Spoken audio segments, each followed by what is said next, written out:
जिंद ले गया वो दिल का जानी, ये बुत बेजान रह गया। बचपन में स्टैच्यू एक गेम होता था, ऐसे स्टैच्यू तो चुपचाप रहता था, ऐसे हील डुल गया ना तो मारना रहता था। काबुल, कंधार, मकरान और हेरात, ये सारा क्षेत्र चंद्रगुप्त मौर्य को क्या मिला था? दहेज। समझ में आ गया? इन्हें तो ये सब सार लगेगा सब यहाँ बिहार वालों को।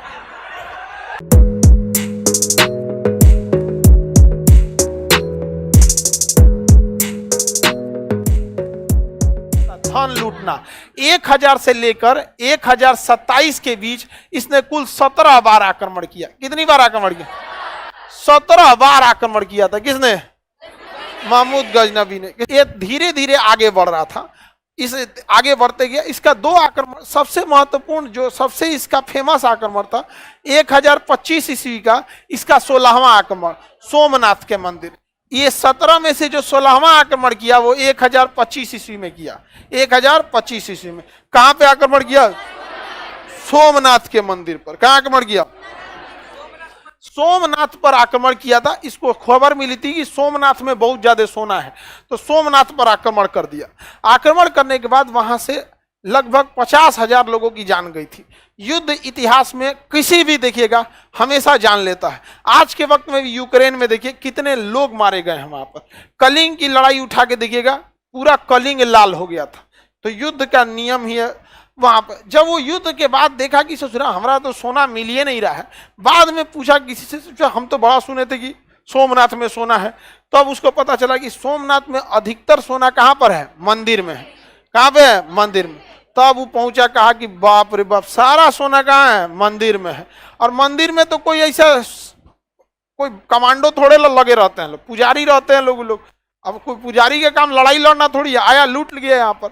उसके बाद लूट उठ के गया तो उसको कहा कि भाई ससुरा, राजा सबका पहले का एक उद्देश्य रहता था कि जहां तबाही मचा के जाए ना वहां और भयानक तोड़फोड़ मचाए, ताकि लगे कि हाँ यहाँ राजा था, दहशत फैलाने के लिए।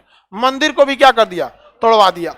और देखिए मूर्ति को ना इंग्लिश में स्टैच्यू कहते। इंग्लिश में क्या कहेंगे? स्टैच्यू। स्टैच्यू जो जैसे किसी की प्रतिमा लगी रहेगी, उर्दू में उसे बुत कहते हैं।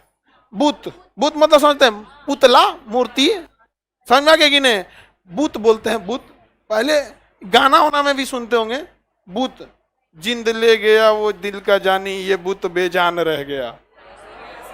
नहीं सुना है? पहले जमाना का ये गाना था हम लोग के समय का। हाँ? ये बुत बेजान रह गया, मतलब मिट्टी का ये जो शरीर है ये बेजान रह गया। ये जिसका नया नया ब्रेकअप हुआ रहता है ना, वो सब ये गाना सुनते रहता है। वक्त एक ऐसा चीज होता है ना, कितना बड़ा जख्म हो सबको क्या कर देता है? भर देता। लेकिन नया नया जो रहता है ना सब ना, ये हम लोग के समय का गाना ही था। ये सब आज दुकान दुकान गाना आ गया है, नहीं समझ में आएगा, समझे में नहीं आ रहा है कौन सी गा रहा है जो नहीं। तो बुत का मतलब समझ में आ रहा है कि नहीं आ रहा? बुत का मतलब होता है मूर्ति। तो उसने मंदिर में गया तो मंदिर में क्या मिलेगा आप बताओ? मूर्ति ही मिलेगी। तो धन दौलत तो लेके चला गया, जो बचा मूर्ति। तो भाई राजा था, इसको दहशत फैलाना था, मूर्ति भी तोड़ दिया। इसलिए इसे बुत मतलब होता है मूर्ति या स्टैच्यू। तोड़ने का अर्थ होता है सिकन, तोड़ देना। क्या हो जाता है? बुत सिकन। इसलिए इसे कौन सी उपाधि दी जाती है? बुत सिकन। बचपन में स्टैच्यू एक गेम होता था, ऐसे स्टैच्यू तो चुपचाप रहता था, ऐसे हील डुल गया ना तो मारना रहता था। आगे बढ़े। लास्ट में जब जा रहा था तो यहाँ पे जब 17वां आक्रमण हुआ था इसका, तो एक जनजातियों के खिलाफ था। क्या था? जनजाति। जब ये सोना लेके लौट रहा था ना, तो वहां पे जब ये पंजाब का एरिया पार कर रहा था, तो वहां जनजातीय क्षेत्र जो जाट का क्षेत्र आता है, वो जाट कबीले वालों ने इसके ऊपर आक्रमण कर दिया।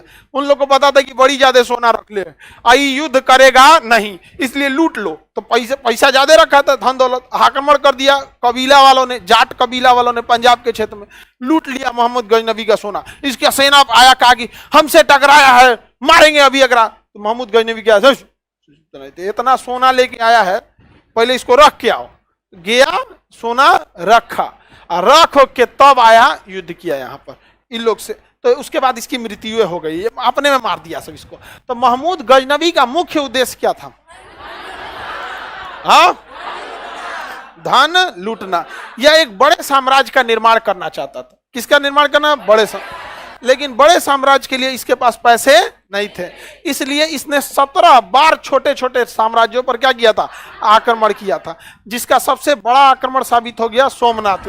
और इसको सबसे ज्यादा पैसा भी कहां से मिल गया, सोमनाथ के मंदिर से ही मिल गया। लेकिन मंदिर नहीं तोड़ना चाहिए इसको भाई, युद्ध में तो होता है, युद्ध एक चीज समझ में आता है, चलो भाई इतिहास युद्ध से भरा हुआ है, लेकिन ये युद्ध क्या कि जो तुमको 100 साल तक आने वाली पीढ़ियों को गाली सुनवाए। यहां देखिए ये एरिया है अफगानिस्तान का, यहीं था गजनी, यहां पे कौन था गजनी, यहां गजनी गजनी गजनी का राजा था गजनवी, जगह का नाम कौन है गजनी, और यहीं पे गौर मोहम्मद गौरी यहीं पे, और यहाँ पे फरगाना, समझ में आ गया, बाबर, सब एक के जगह ऐसा है, सब अफगानी, यह पहाड़ी एरिया है, इन सब का लक्षण है खाली लड़ाई करना। अभी तालिबान वाला है सब यहाँ पे, 10 साल रूस से लड़ा, सब रूस को हरा दिया, सब 20 साल अमेरिका से लड़ा, सब अमेरिका को हरा दिया, सब आपने कभी नहीं सुनेंगे किसी चीज में आगे है, सब खाली लड़ाई में आगे है सब।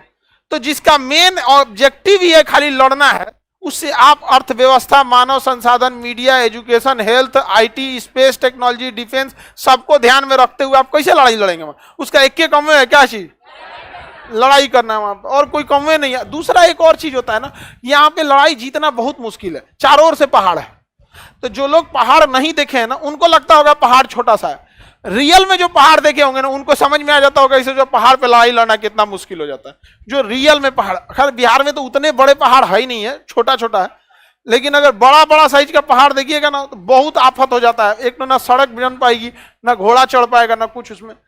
तो यहां देखिए ईरान में ना सुबक्तगीन वंश था, कौन सा वंश था, सुबक्तगीन, कौन था, सुबक्तगीन, एक राजा का नाम क्या था, सुबक्तगीन। तो वो ईरान के क्षेत्र से अपना साम्राज्य बढ़ा रहा था, सुबक्तगीन ईरान के क्षेत्र से अपना साम्राज्य क्या कर रहा था, बढ़ा रहा। उसने एक बार सोचा भारत पर भी आक्रमण करना, आज नहीं ये पाकिस्तान हो गया, पहले तो भारत ही था, तो उसने सोचा यहां पे भी आक्रमण करना, लेकिन वो आक्रमण आया करने, लेकिन उसको लगा कि नहीं इधर अभी आक्रमण करने लायक नहीं है, लौट गया। सुबक्तगीन का बेटा आया महमूद गजनवी, अब वो महमूद गजनवी आके क्या कर दिया, भारत पर आक्रमण कर दिया। कितनी बार, 17 बार। और उसका सबसे बड़ा आक्रमण हुआ गुजरात के सोमनाथ का मंदिर, यहां से सोना लूट के जब ले जा रहा था, तो इस एरिया में जाट जो क्षेत्र वाला एरिया पड़ता है, उसने क्या किया, सोना लूटा, तो उसने युद्ध नहीं किया, चुपचाप भाग गया, सोना वोना रखा, 1 साल आराम किया, थोड़ा सा थक हो गया था युद्ध में, आया फिर मार के यहाँ पे हमला किया था, किसी को कोई दिक्कत नहीं ना। हालांकि इस युद्ध में जब यहाँ आए आक्रमण किया था, तो यहाँ के राजा अजयपाल थे, क्या थे, अजयपाल ने कोई खास विरोध नहीं किया, और उस समय के राजा विरोध किए रहते थे, तो ऐसा हुआ रहता है।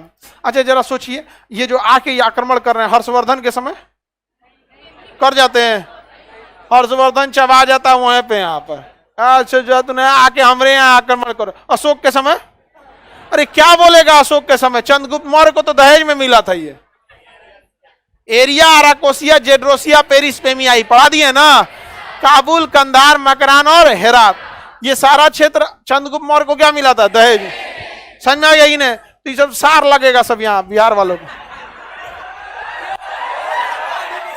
नहीं समझ में आ गया, अभी भी लगेगा सब हम लोग का क्या लगेगा सब